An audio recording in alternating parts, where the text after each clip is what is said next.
Friends, welcome to Prakash Tarot Card Reader. Thanks for taking your time out and watching the video. If you like the video, please do subscribe. Thank you. Hello friends, welcome to my YouTube channel Prakash Tarot Card Reader. ये जो आप reading देख रहे हैं ये है आज government of India ने 59 चाइनीज़ ऐप्स को बैन कर दिया है। काफ़ी सराहनीय कदम है, देर आए दुरुस्त आए। बट मुझे एक ही चीज़ समझ में नहीं आई, भैया जूम को क्यों छोड़ दिया। और जूम को भी अगर बैन कर देते तो कम से कम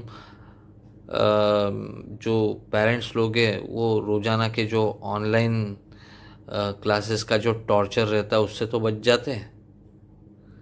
जूम को भी कर देना था। खैर जो भी है, कम से कम 59 को तो किया है और वो भी एक बहुत बड़ा कदम है और काफ़ी हर्ट करने वाला कदम है चाइना के लिए। तो चाइना का क्या रिएक्शन रहेगा इसके ऊपर, वो फ़िलहाल शांति से बैठेंगे, रिएक्शन एकदम से नहीं दिखाएंगे। Government of India again satisfied with what they have done और आगे और भी समय का चक्र चलने वाला है और भी कड़े डिसीजंस लेंगे। अब चाइना क्या करने वाला है, उनका नेक्स्ट स्टेप क्या होगा, ये कार्ड आया है। They start crying foul. China बोलेगा कि नहीं ये धोखा है, ये ऐसा है, ये वैसा है। तो ये कार्ड ही चोरी का है, धोखे का है। तो कहीं ना कहीं वो भी इन रिटेलिएशन कुछ जो करार है वो रद्द कर सकता है इंडिया के साथ। कुछ एक्सपोर्ट या इंपोर्ट से रिलेटेड भी जो कुछ करार होंगे उसमें भी कुछ कर सकता है इन रिटेलिएशन। ऑल इन ऑल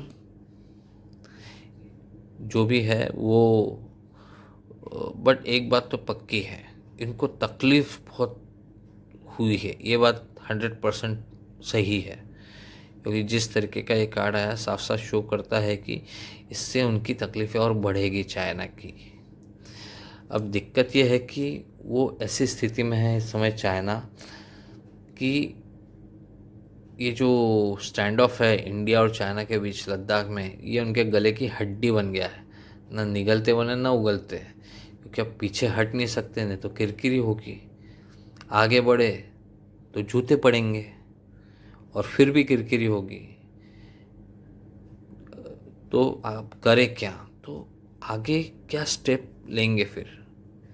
तिल मिलाए तो हैं यकीनन, तिल मिलाएंगे, लेकिन वो थोड़ी सी गुड़ी गुड़ी बातें करेंगे।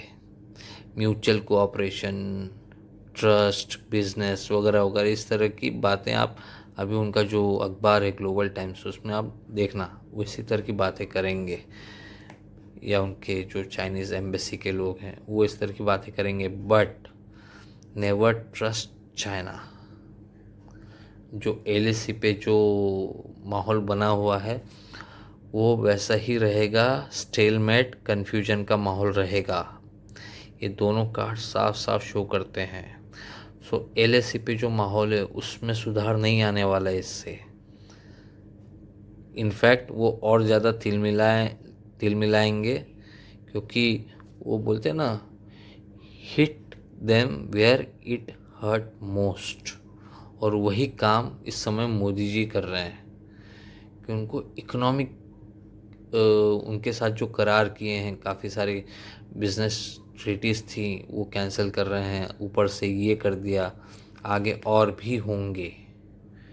सो और भी ऐसे मौके आएंगे जिस पे तिल मिलाएंगे और अच्छी अच्छी बातें ऊपर ही ऊपर करेंगे। बट एलएसी पे जो स्टैंड ऑफ चल रहा है उसमें कोई इम्प्रूवमेंट आने वाला नहीं है। So never trust China. तो फिर क्या होगा बाय 31 जुलाई 2020,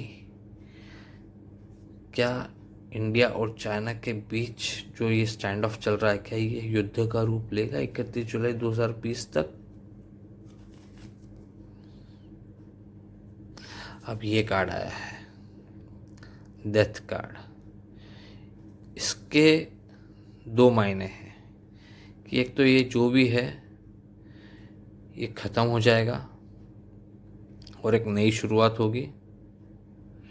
एक वो बोलेंगे कि चलो भूल चूक लेनी देनी, आप अपने घर जाओ, हम जो भी हुआ भूल जाते हैं और एक नई शुरुआत करते हैं।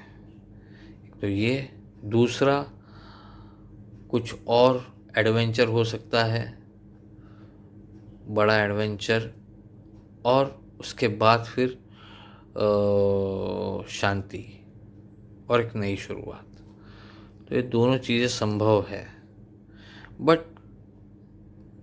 जहाँ तक वॉर की बात है तो वॉर से मैं अभी भी सहमत नहीं हूँ कि ये वॉर जैसी स्थिति ज़रूर है, बट वॉर होगा इसके लिए मैं सहमत नहीं हूँ। यानी मुझे दिखता नहीं है कि वॉर होते हुए, वो भी कम से कम जुलाई में। हाँ, अगस्त महीने में मैंने जो मेरी पिछली प्रिडिक्शन है उसमें मैंने यही बोला था, आज भी मैं उसके ऊपर अडिग हूँ।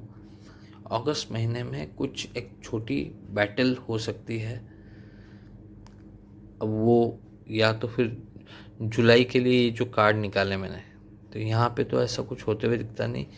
ये हो सकता है कि ये 31 जुलाई तक का है, तो उस समय फिर ये कुछ एडवेंचर करें और अगस्त में जाके बंद हो और एक नई शुरुआत हो। So all in all, no relief when it comes to India-China standoff at border. But we can see some more measures by Modi government to hit their economy hard. That's it for now. आपको ये reading कैसी लगी मुझे ज़रूर बताइएगा।